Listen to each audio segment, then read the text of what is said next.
League of Cinephiles. I'm your host, Alex. I'm going to bring you more simulated competition. Today is our first Fancast match, a new match that we're adding to Season 2 of the League of Cinephiles. Now, before I get to the rules, the competitors, all that jazz, let me get you to my co-host. He is the current Cinemores champion of the world, representing the Four Angry Men.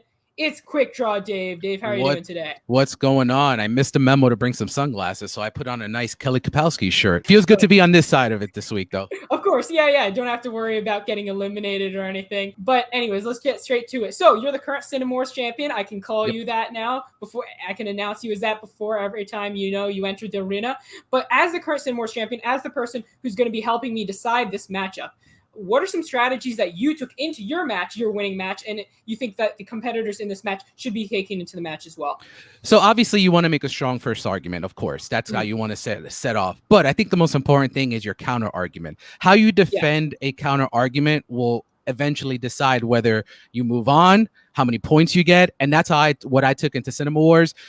There were so many great arguments last week, but when you're taking someone example and using their counter argument against them, I think that's when you move on and you're able to succeed. Some of these competitors, they're no stranger to Cinema Wars. I mean, Dev and Lucky Boy have been here for a very long time. Guy and Rod are a bit less experienced in the Cinema Wars department. They're more who would win, comic book stuff, but they've still been in the league for some time. And what I also found very interesting about this match, kind of a shocking statistic, is that none of these competitors have actually won a singles match yet in the League of Cinephiles. None of them have. They are all kind of teams players, but none of them history will be made.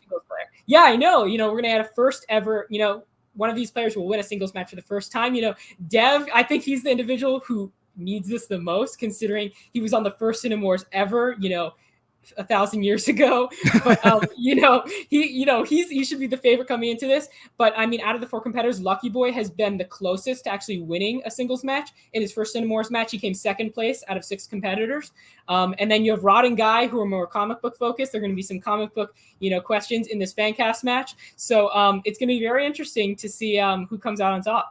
Absolutely. Looking forward to seeing how they play. This is the first time I've seen some of these players, so I'm looking forward to it. All right, now let's get you to the competitors representing the Hunt, former member of the Season 1 Faction Champions, the Watchers, Dev, Netflix staffer. Dev, how are you doing today? I'm not bad. How about you? Doing good. Well. Now, your former teammate representing the Season 1 Faction Champions, the Watchers, in Season 2, Guy Knoll. The strong silent type. Yeah, we'll see how long that silence lasts. That's the first time Guys had nothing to say before. But let's get to the third competitor representing the Cinephiles in Paradise, Lucky Boy Reviews.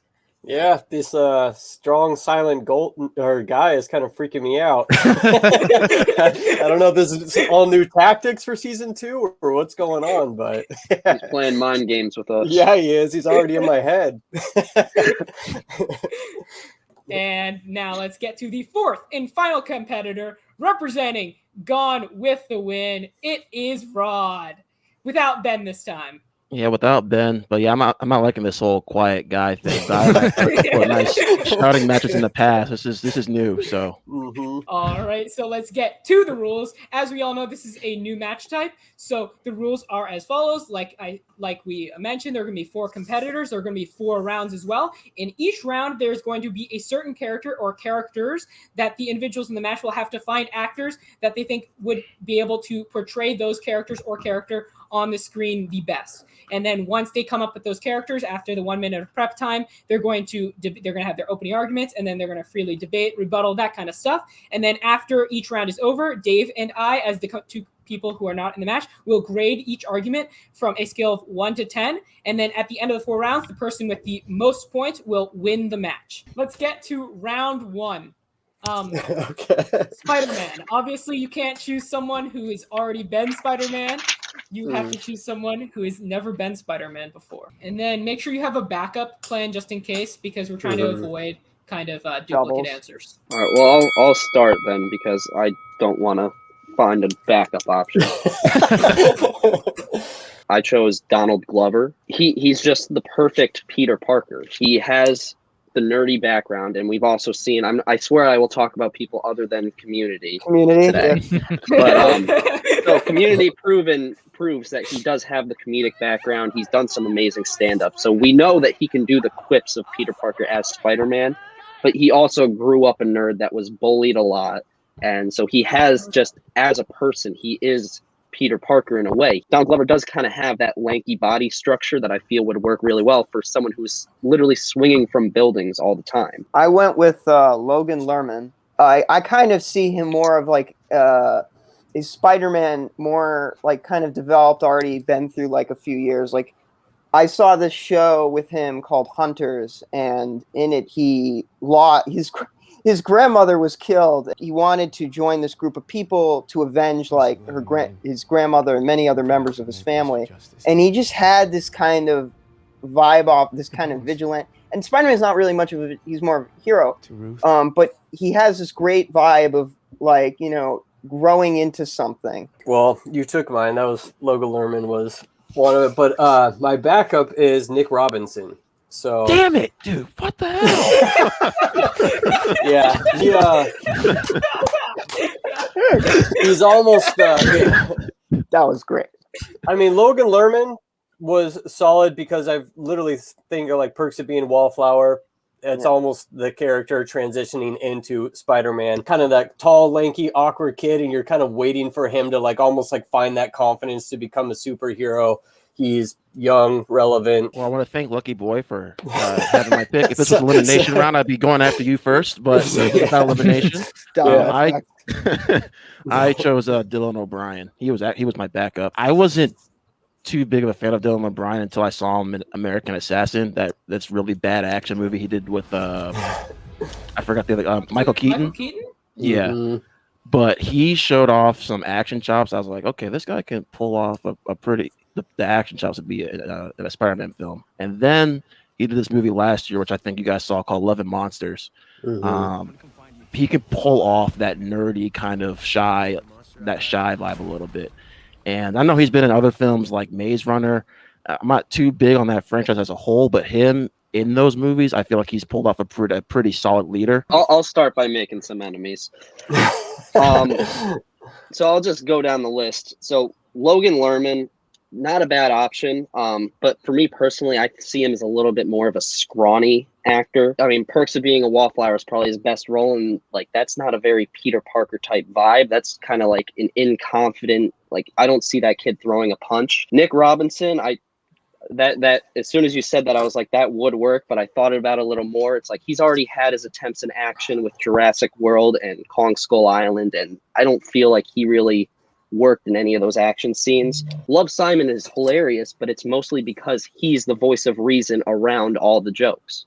He's not the punchline, he's the setup guy. And then finally with Dylan O'Brien, just Maze Runner, I don't know. He's kind of that teen heartthrob thing. I think we would kind of get a similar Peter Parker that Andrew Garfield gave us personally. All right, I'll go next because I'm coming after you for Childish Gambino. For me, he's old for me to be playing Peter Parker. Old. Yeah, exactly. I don't see Who says Peter Parker has to be in high school? Spider-Man Into the Spider-Verse has shown us that we can get an older Peter Parker that is still just as good. All right, well, see, my definition of Spider-Man. Okay, let me give you some background here. My definition of Spider-Man is a scrawny, kind of shy, awkward teenager, not some guy in his 30s who's rapping in Atlanta. All right, I don't need that in my Spider-Man.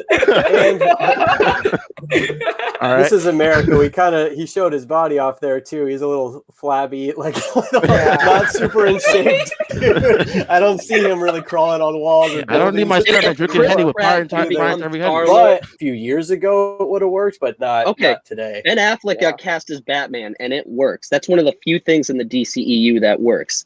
It would be a re-envisioned Spider-Man that would have to be older, but I still think that would work perfectly. It just, in my opinion, Spider-Man works best when you put him in that high school environment. That's when we really get to see the character flesh out and grow some more. So in defense of my pick, because I don't in Hunters, he does go like violent. Like he has there's scenes where he finds out that the guy who he thought was his grandfather was actually the guy who fucking killed his grandfather. And he's like, and it's like this avenging feeling, and it takes me back to like Spider-Man comics. Can end it. So wait, one last thing. Oh. I just Mr. want to point out Netflix is coming back. the old age argument again. The old age argument again. We had Tobey Maguire. Everyone says he does not look like he was in high But you know school. what? We now Everyone have says Tom he's a Holland. good We Spider-Man. We now have Tom Holland. Yeah, So the you can't go standard has back. changed. You can't go the standard has backwards. changed. You can't go back Yeah. to it. This isn't I'm just Spider-Man saying, PS4. nobody complains okay? about Tobey Maguire. They just say, "Oh yeah, he just looks too said. old." I just did. We've made our decision. Yep. So I'll start on the top left. So Rod. We went for a 7.5 out of 10. We liked how he started the attack. He's the one who started his attack against Dev. And so Lucky Boy and Guy kind of piled on top of that. His initial argument was kind of average. It was good enough. Yeah, for Guy, we went 6.5. I love the fact that you mentioned that he was experienced, because while the arguments remain while the discussion within the county arguments about the age, everyone picked someone that's actually old. And no one except Guy actually talked about the fact that he's already an experienced Spider-Man from the jump. The reason I knocked a few points on my end was you just didn't go for the attack right away. You went for the attack towards the end, but you just defended your pick and kind of didn't go on the attack. And that knocked off a little points. Real quick, you should actually be thanking Dev, because it was about to end and we were thinking about a 5 for you. But then Dev was like, real quick. And he mentioned that Spider-Man thing. And then Guy had his only like real rebut. And then that's when I talked to Dave and we were like, okay, let's bump up Guy. For Dev, we went for a 7.5 here. So same as Rod. Dev started off at an 8.5. So he started out great actually. But as the match kept going, and like when he mentioned the Batfleck thing, and then as Rod came in with the attack, and then at the end with the Tobey Maguire thing, we kind of lowered our score because his argument became less and less it became less of a thing we could wrap our heads around. But overall, still good. Started out great. And then lucky we went at a 7. For me, I actually liked the pick because it was outside the box. I actually wouldn't have thought of Nick Robinson, so I actually dug that pick a lot. And you bringing up Love Simon, I thought that was a great use of the argument. And in your counters, you really did your thing in terms of bringing your score up a lot. We have a tie in the lead. Dev and Rod tied at 7.5. And then Lucky Boy and Guy are still not that far away. I mean, the difference between first and last is 1 point, so we still have a close ball game going into round two. The character is Indiana Jones. Jones. Oh, and you can't use Harrison Ford. Of course. Man. Yep. Dev's a really good friend, okay, guys? Let me just say. Yeah, we forgot to mention that. Dev and Guy are facing each other for the first time ever. They teamed up last season.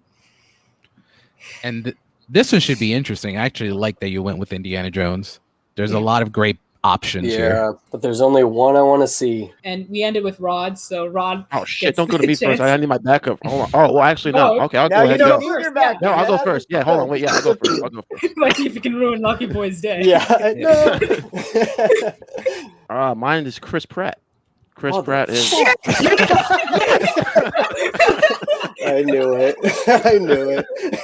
Thank you, Alex. Let me go first. I appreciate that. Chris Pratt embodies everything about Indiana Jones. He's got that great charisma. He's got that great sense of humor. He can pull out the action shots really well. That sense of adventure and wonder, you can get that all with Chris Pratt. I think of films like that Magnificent Seven, which is an underrated film with Antoine Fuqua. He was great in that. Say what you want about the Jurassic World films, I think he is terrific in those movies. For what he's given in terms of script wise, and then he's got great comedic chops. I know you've all seen the movie Her. He's a supporting character in the film, and he's got really good comedic timing and otherwise kind of emotional, a very heavy emotional film. That was my choice, and it's solid. Like it's almost, I imagine, Wasn't like just your choice. for me, it's interesting. Is Oscar Isaac? I feel like he'd be like a very unique, kind of strange, new, like because he still has that kind of like very like educational professor like quality to him, but then I want to see him like as an adventurer, like as going around the world, like hunting mysteries. And I just think seeing him in like a very like after Star Wars, like what's he going to do? What's the big franchise that this guy could take on? Because he can, and he's that good. I went with Idris Elba. This is a bit of a unique one, but I got Suicide Squad on my mind. I really like, he's got this kind of like sense of, I've been through this before. Like he can really portray that, and he did it really well in the Suicide Squad. Like he was kind of just, and he also was like going on this kind of crazy adventure in like a fake in Corto Maltese, and he was just it just worked for me. And I actually thought about Indiana Jones, the way he was jumping off literally that tower in that kind of crazy stunt. Like I think of that dun dun dun dun dun dun. I think of that music when I see stuff like that. What I will go with is Tom Hardy, because I feel like Tom Hardy really captures that essence of Indiana Jones. He does have that sense of wonder, like Lucky Boy mentioned, but he's also somebody who's very fed up and annoyed with everything he does. Like I always, when I picture of like the most candid Indiana Jones moments, I picture the swordsman guy, and he just shrugs his shoulders and then just shoots the guy. It's like he's a very like, oh my god, I can't believe this kind of person. I feel like that's kind of what Tom Hardy has already proven he can play with like Mad Max Fury Road. And I feel like Tom Hardy has that more like gruff walking through the jungle kind of essence to him. I would like Tom Hardy, but he's a very physical actor, and he mumbles a lot. Like I don't think he could like pull off the professor like And as Harrison well. Ford doesn't. No, I mean I still buy him as a professor. Like I would see him like. I mean, it's still, I see it, but I don't know if it would really be the actor I would choose to like carry the franchise into the next generation. And then even the same with Idris Elba. Like I love him, but he's older. Like he really is like an older guy. Where I'm looking for something like younger, fresh, like exciting, because it's being rebooted. You can't really go older. For me, when I think of charismatic, I don't really see that in Tom Hardy fully. I know he's tried it a couple times. This means war. Yeah. But if we're gonna get shitting in his pants Capone, Tom Yeah, Hardy I was about to bring that up. The characters are. I was about to bring it up, but now they keep chewing on stealing my carrots. And I shit. think I'm gonna pass on that. And then with Idris, I agree with Lucky Boy in the sense that he's a bit more older, a bit more scruffy. Whereas I envision this my rebooted Indiana Jones as like, a guy who's still kind of getting used to it, fresh in the game, still trying to work his way around stuff. So I want to defend myself. Wait, let me. I haven't. Okay, Czechoslovakia shot.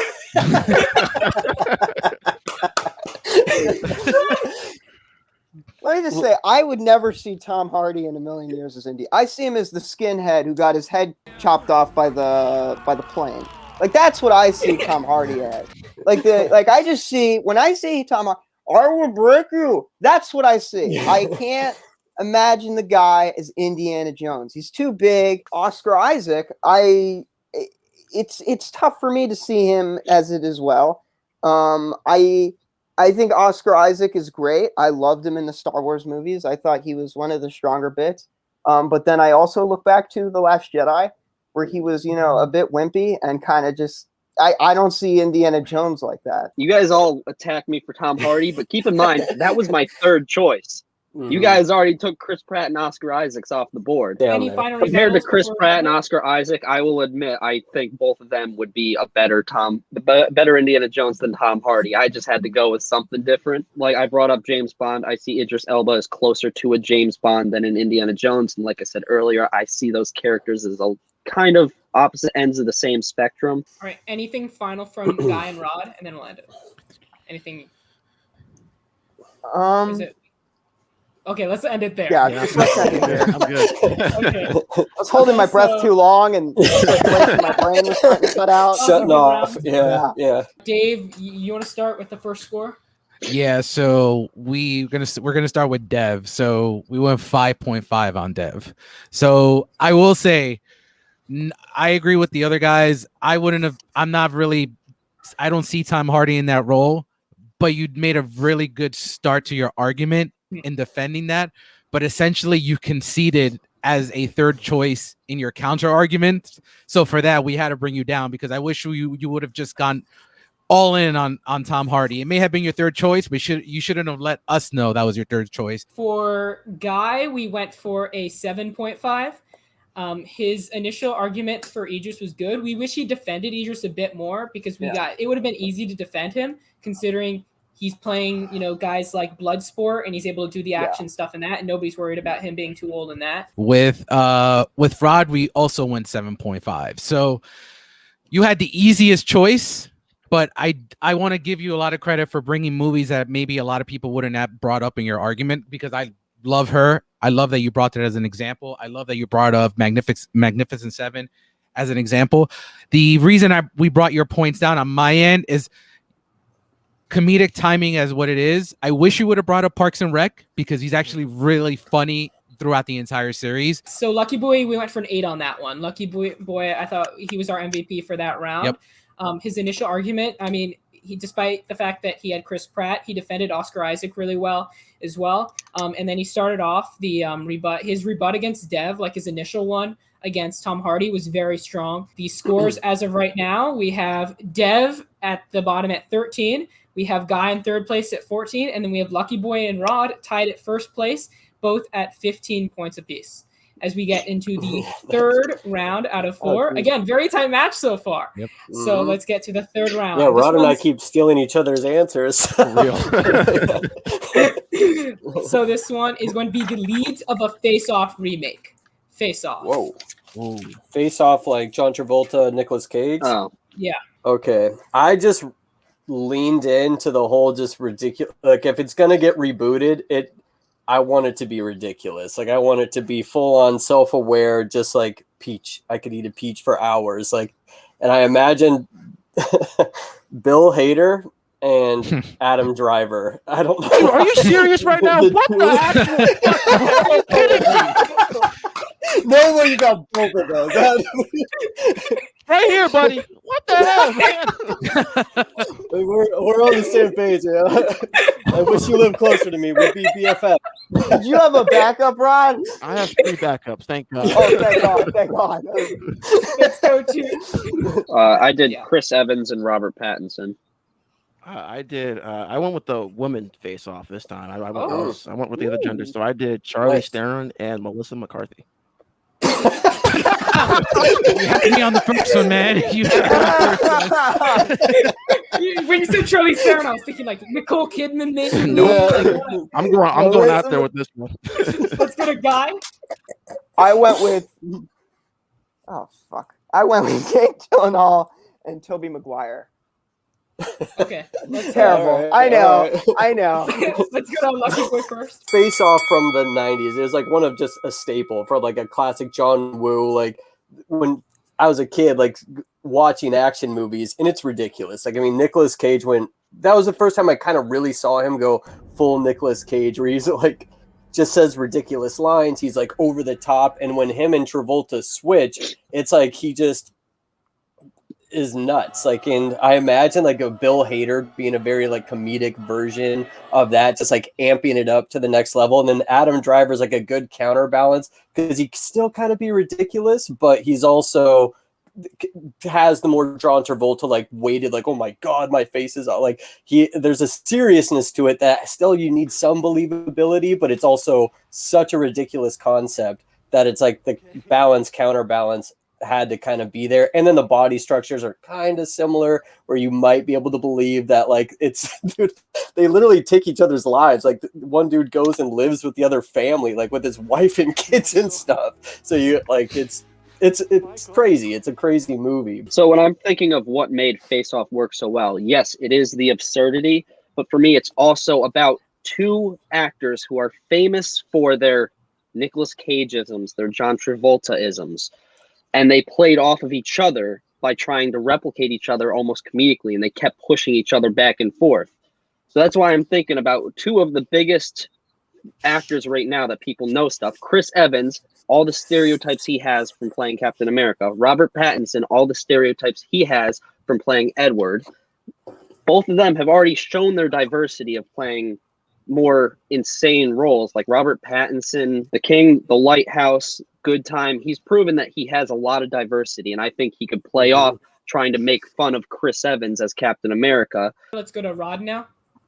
So let me explain. Okay, let me explain. Please do. Let me explain this. All right, because I you took mine, so I'm all right, Lucky Boy. So when when I think of Charlize Theron as more of like the straight, narrow kind of like really badass female, I think her more as like in the villain role, whereas Melissa McCarthy, like, look, she has her Melissa McCarthy isms for sure, yes, and she gets on my damn nerves, trust me. But I feel like if you've seen the movies like Spy, Lacey, she's gonna come up your ass. I'm gonna meet him in the fucking middle and play your heart like a fucking accordion. I'm gonna pump that shit until it pops, you Swedish bitch. or Bridesmaids, I feel like she can pull off that kind of like hero cop kind of cop role. It's an oddball pairing, but we've seen oddball pairings before work, and I feel like this could have the potential if you given the right director and script. So I know what you're thinking. God, why did you choose this? Why? Well, let me explain to you why. It was because I think this choice is brilliant. One, both actors can play crazy. We've seen this. They can both play absolute batshit crazy people. The other thing I found interesting was that, as you guys described it, imagining them playing each other.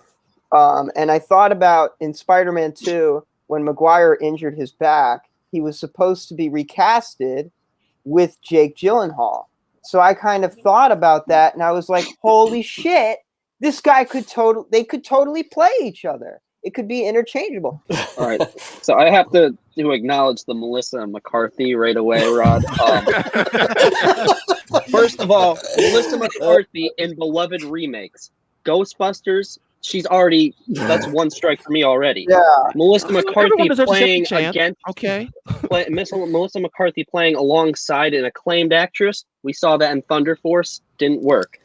And Charlize Theron in Fast 9. And hold on. No, don't be going to Fast 9. Go to what things like that's what I'm saying. And Mad Max Fury Road. When Okay. Charlize Theron with the plays, penis haircut and Charlize Theron plays badass roles, but I'm saying when she tries to be over the top, it just doesn't work for me.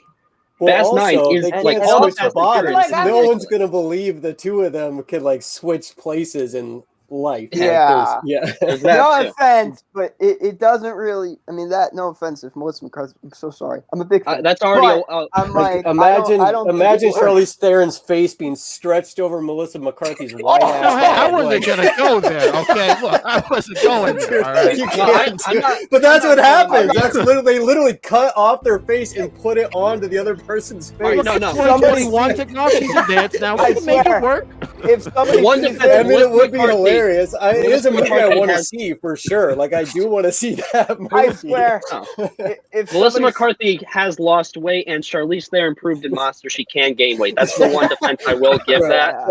I was trying to leave the already racing see out. that. You guys. I already see that being a 1-star movie on Netflix that I skim past. For Jake Gyllenhaal and Tobey Maguire, I don't think that they both do prove that they have played ridiculous roles well. Yeah. The only thing with what made Face Off work so well is both Nicolas Cage and John Travolta kept outdoing each other. And I personally think that Jake Gyllenhaal would just reach a point where he's carrying more of the movie than Tobey Maguire. He would be like so bad that it's fun to watch, where Jake Gyllenhaal would be like in Spider-Man Far From Home, where he's kind of so ridiculous that it's amazing. And I which just is don't want similar. to see that movie. I wouldn't pay money to Yeah. go see those two be in that movie either. Like, seeing those two paired up in anything, I don't care. Yeah. And I have nothing bad to say about Bill Hader and Adam Driver, except Adam Driver, I don't know, he looks like he's depressed half the time. So, but I mean, that's not a bad option. Both of them would play off each other very well. So I don't have anything to say against that. Let's go to Rod, because you attacked basically everyone. So let's go to Rod. Yeah, you know, Lucky I Boy, feel and personally. I mean, oh, just racist. That's what it is. No, I'm kidding. Go ahead. You're all anti-Semitic. No. No, I thought we'd advanced in the PC, but I guess not. With Bill Hader and Adam Driver, I don't really have anything bad to say because that was actually my choice. That was excellent. So thank you, Lucky Boy, for making me lose this round. My problem really what was yours again, Dev? Because I actually forgot to write it down. Chris Evans and Robert Pattinson. Shit, I don't have anything to say about that either. Tobey Maguire and Jake Gyllenhaal for me is kind of like I just find that as kind of bland, and I wouldn't, like Lucky Boy, I wouldn't really want to pay to see that either. I'm kind of over Tobey Maguire's shtick of him just being outrageous and everything. Jake Gyllenhaal, look, he's a great actor. as ridiculous as the Melissa McCarthy and Charlize Theron pairing is, yes, No. I have to Oh. defend my choice, guys. No. I have to defend my choice. No. I do want to hear the defense. This choice, in defense of mine, is worse than mine. Okay, so that's all I have to say about that. Go ahead, guy. The floor is All yours. right, fine. Okay. Look, Melissa McCarthy. I haven't. Here's the thing. I haven't paid to see a Melissa McCarthy movie in like 7 years. I mean, I honest to God, her stuff is all the same. It's just she pretty Wrong. much. She wrong. No. I will give you. I'm No. going to give you one example. Her Oscar film, Can You Forgive Me? She was actually really Okay, great. okay, In that is fair. That is fair. But just like whenever I saw The Boss, I saw all these films. I mean, and she's just not. No, I mean, and Ghostbusters. I'm just like the wonton thing and the fart thing. It's just like when I think of her, I think of that horrible Ghostbusters remake. So I wouldn't pay to see that either. Here's some more positivity with you guys. Think of Bridesmaids. Think of This Is 40. All right. Think of St. Vincent. All right. Think of movies like that. And then think of the positives that could come She was out of this. supporting roles in like almost all of those. Well, hey, look, hey. Now we can go to Spy, where she was a main lead, and I thought she excelled in that role. I said almost all. Okay, all right. Well, I'll leave you alone. Almost all is majority. But even like with Dev's, Ryan or Chris Evans and Robert Pattinson, I think a better duo would have been like Ryan Reynolds and Chris Evans, because Reynolds is super comedic and could go crazy over the top. And watching those two battle it out, I think would be way more funny. And like, if you're going to go more mainstream, because this movie, it shouldn't be mainstream. It's fucking ridiculous. Like, it's a ridiculous concept. I can't imagine two even relevant actors really signing on to it. Let's get started with Guy. So Guy's argument was interesting. We gave him a 7. It was a solid argument. Whoa. It was a solid argument, actually. I love you so much, Alex. You are such a good friend. How'd you like to go to a Nats game?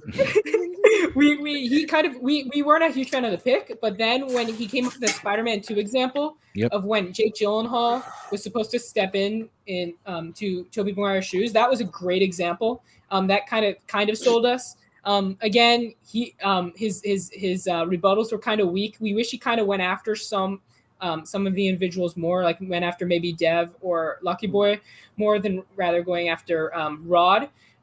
But yeah, we gave him a 7. Speaking of Rod, listen, man. So you started off really hot with Charlize. Dude, you piqued my interest for sure. It's like you're taking me to dinner, and you're like, all right, I'm gonna take you to dinner today. And then when I ask you where we're going, instead of saying you want to buy me some filet mignon, you tell me you're gonna take me to the dollar menu. Chuck E. Cheese. But you threw in Melissa McCarthy. So we went with a 6.5 because while I would never pay to see this, really defending Melissa McCarthy's. Yeah, I love when you brought Can You Ever Forgive Me, because she is excellent in that role. And you also brought up St. Vincent, which another movie I didn't know anyone else saw but me. I love that movie. Yeah, she is excellent in that, and I'm glad that you brought those examples to it. But would I ever pay to see that? I'm good, man. For Dev, we went for an 8. Dev was extreme. He rebounded really quick this round. His rebuttals were great. Especially against Rod, and his rebuttal against Guy was extra quick. And then we're lucky we went 8.5 because, I mean, for me, Alex can say his piece as well. That's my favorite combo of the two, of everyone's choice. I do love Bill Hader and Adam Driver, and I could just see them on screen. I think they would work extremely well together. And the fact that Driver's proven to do comedy as well and do it well, I can see that really work well. And with the reason we didn't go a little higher with you, Lucky, I wish you would have brought up Barry with Bill Hader. Lucky Boy is the only person to go after Dev's pick, which I thought was a really good choice on his part. He said like Ryan Reynolds could have played one of the rather than Robert Pattinson, and so I thought that was just a great strategy in general, going after the person that no one else went after in that round. So yeah, we rewarded him for that. So the scores as of right now, going into the 4th round, Dev and Guy tied at the bottom at 21. Rod drops a bit down to 21.5, and Lucky Boy's in the lead right now, looking to win his first matchup overall in the League of Cinema Season 2, baby. Woo! Rod had the matchup early on, but Lucky Boy screws him out of the lead. So, Rod, I'm I just don't gonna think let you Rod's go ever first watching from a now Melissa on. McCarthy movie again. Oh, I actually despise Melissa McCarthy. I was just trying to do something different. so let's get to the fourth and final individual. We're gonna end it good here. Oh, We're this gonna sucks. go Oh, Joker. shit. We'll go Joker here. That's a great way to end it. So I know. good. I saved this one to the end. Oh, this is fantastic. All right, mine's Jim Carrey. Oh, thank God. William Dafoe. It's Willem, but whatever. Dev. I'm gonna go with Daniel Radcliffe. 3 that I want to do. Fuck. All right, I'm just I gonna have go 7 that I Shia wanted to LaBeouf. Shia LaBeouf. Let me just explain. For a second. I saw the disapproval on Mr. Lucky Boy's face, and I would just like to address that. Can we just please all have poker faces today? Okay, it's been a long morning, but let me. Jim Carrey, I think, is a really fantastic choice. Because when you look at The Mask, and he can play this kind of just crazy character, and he really, he's Jim Carrey. He can jump around. He can be this cartoon character, which is something I've always wanted to see from the Joker. We see a lot of these darker, grittier versions, but I kind of want to see a mainstream comic book version. And when I think about that, the one person I think of is Jim Carrey. This guy can just contort himself in certain ways. His arms are really long. He's got this like creepy coat hanger body. Yeah, I went with William Dafoe because when I think of Joker, I want to be disturbed. I want points taken off for a guy interrupting. But anyway, I went with William Dafoe because I think of disturbing. I want to be disturbed when I see the Joker. That's what I got with like Joaquin Phoenix and Heath Ledger. And when I think of William Dafoe and disturbing, hell, look, The Lighthouse. That performance has still stuck with me to this day. And my reimagining of this Joker is more of an older kind of, just kind of, maybe he's got some kind of illness Joker where he's at the tail end of his villain career, if you want to say that. And Senior he discount goes off. Joker. I want points taken off. I want more time added. But anyway, as I was being, before I was rudely interrupted. Yeah, God, rudely you almost went interrupted. 4 full rounds before, not interrupting Ron. You almost did it. I know he went to the very last round, but anyway, I want to come back.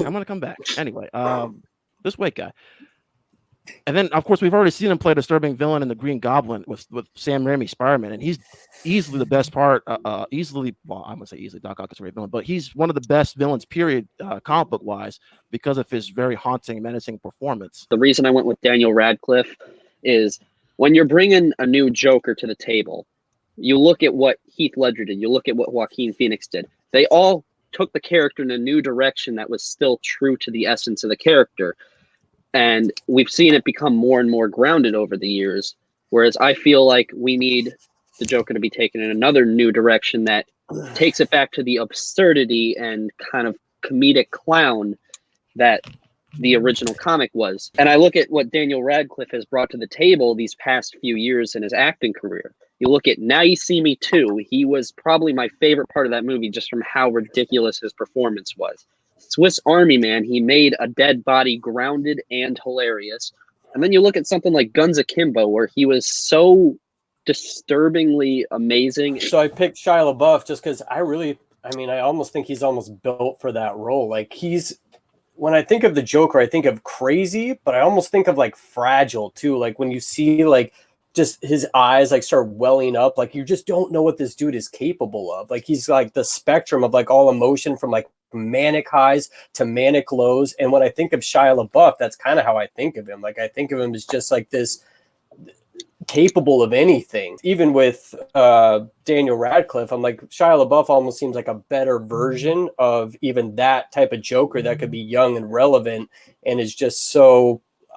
I want to see that movie. Like I want to see even if he was partnered with Robert Pattinson's Batman, seeing Shia LaBeouf as like this weird kind of deranged character I'm paying money to show up to that movie. Let's go to the exciting rebuttals we have in All right. store. I'm gonna Lucky Boy. Hold on. Let me. I just. All right, guy, you can start. Yeah, go All ahead. right, let me just start. Willem Dafoe. I'm sorry. He's too old. Okay. He's about to be chasing Batman. He's going to throw out his back. Too all right? old, you picked Jim Carrey. He's older than Jim Carrey. He's like, I think he's like 5 to 7 years like older.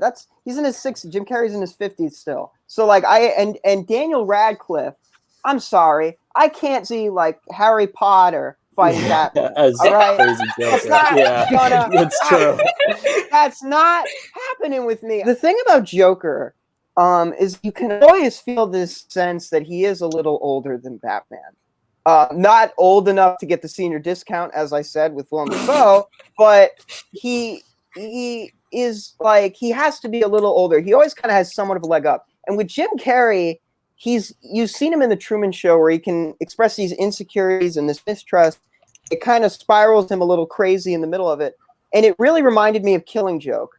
And I think you could also really do that origin and you could pull that off so well with Jim Carrey. Well, Let's first go off, to Jim the rest of your Carrey thoughts. was in Batman already. He was the Riddler. Like it just. But that here's the other alone- thing. A lot of people say that Jim Carrey's Riddler was too much like the Joker. So he's known. But that's the people thing. have If you're said going to go an interesting, if you want to kind of have that same look and same feel, but go a more interesting route, go Tilda Swinton as that Joker. Like that would be kind of weird and fucked up and a little crazy. And even like Willem Dafoe, I like that idea, but it's an older Joker. No, because I'm waiting. I've got some. I'm gonna come to Guy because he interrupted me. I'm not gonna be Oy nice. vey. Jack Nicholson was 52 years old when he first played Joker. All right, so I don't This want to hear guy's now. 60 something. All right, well, He's look, 10 years still, it doesn't older. matter. They're still up there in age, so I don't want to hear it. And like I said, I don't think you heard my full, because you were rudely interrupting me. I don't think you heard my full. You can't even pronounce the full guy's thesis. name right. What am I supposed to do? Not correct you?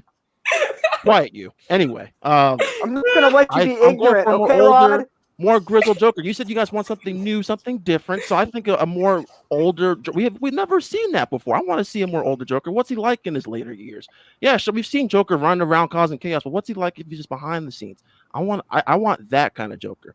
With Daniel Radcliffe, I can't get Harry Potter out of my mind. Exactly. I just see him too much as a hero. I don't need my Joker waving his wand around saying Avada Kedavra every 5 minutes for bank robbery. I don't need that. And then with Shia LaBeouf, I've seen enough of Shia LaBeouf crazy. I don't know if y'all look. Transformers 2 was a bad movie, and he tried doing crazy in that when he was all mesmerized by the Allspark or wherever, and that wasn't good crazy. That was cringeworthy crazy. So I've had enough of that. And the Tax Collector as well. He was a little crazy in that. And that was cringeworthy also. No. That's a really bad movie. Let's go to Dev. Dev's All right, so I got to address the Harry Potter argument first. Daniel Radcliffe was playing Harry Potter. Robert Pattinson was still playing Edward from Twilight. And he's come a long way. I brought up recent arguments. Guns Akimbo came out a year ago. And has anybody here even seen that? Mhm. Yes. Yeah. It was Yes, great. that's was the fun. type of roles he's playing Think of now. Harry He's Potter. trying to break that. And also, you Mhm. look at Heath Ledger. When he was cast as the Joker, everyone's like, the guy from 10 Things I Hate About You. Addressing Jim Carrey and Willem Dafoe. One, the age, of course, but also, like Lucky Boy brought up, Jim Carrey already played the Riddler in Batman Forever, and Willem Dafoe has already played the Green Goblin in Spider-Man. We have already both seen the Joker from them. I don't know what they would do differently to give us something new. Lucky Boy, bringing it back to our argument on Indiana Jones. You want to talk about stuttering and mumbling? Shia LaBeouf. The Joker is a very sophisticated character. He's 10 steps ahead of you. I can't see Shia LaBeouf mumbling to a Batman and being intimidating as some sort of sociopath. I just don't see Shia LaBeouf falling off. You I'd like literally, to Honey defend my Boy, just honor. continue that Yeah, I would character like on to in a defend darker myself, way. too. I would like to defend my honor for a second. I'm not sure you heard this, Dev, but I was talking about how Jim Carrey could also do Killing Joke. Like, he's done the Truman Show. He played the serious guy who's kind of questioning everything, kind of going nuts. All we saw in Batman Forever was him being insane in that nut hugger Riddler costume that everyone hated. Okay? That's all we saw. But if you add like this kind of more seriousness in the beginning, and that's why I think Jim Carrey is a great choice. he can play this guy who is down on his luck and like kind of like is in this kind of like just regular working class guy, and then all of a sudden he just goes totally insane. All right, look, I'm going to defend. done. I'm going to say one last thing here because y'all are a bunch of ages. All right, we need to respect our older citizens. Respect our elders. I hate being an ageist, but this merits shut it, guys. ageism. I had enough of you today. Guy. All right, look, respect your elders, people. We have seen countless times, in two live action incarnations of 3 really incarnations of a young Joker.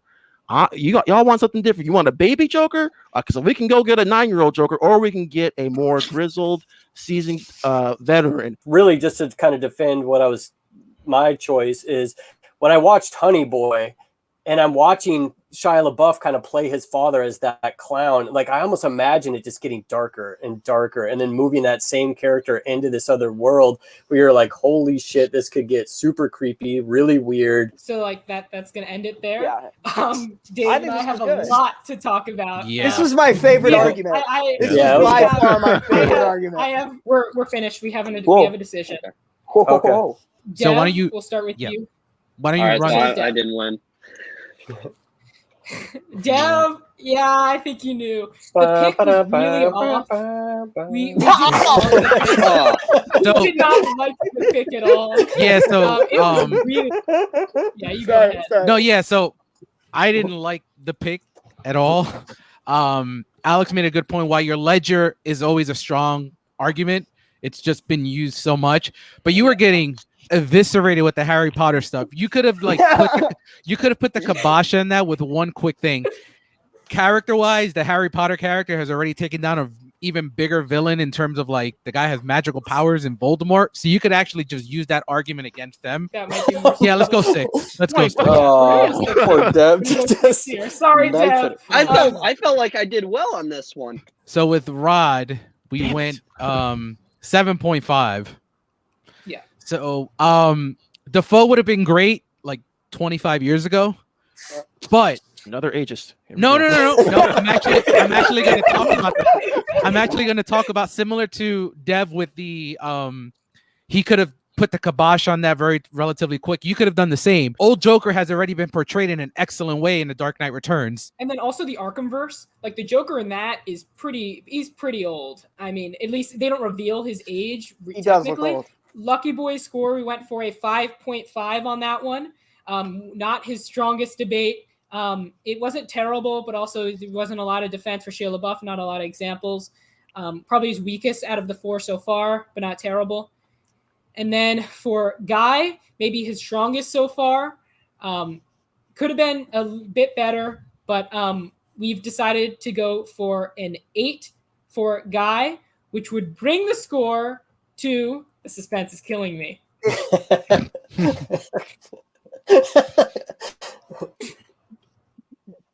29 to 29 to 29. That was long. That was longer than we anticipated. But Yep, we ended up at I got some grays throughout this whole 2.5 hours.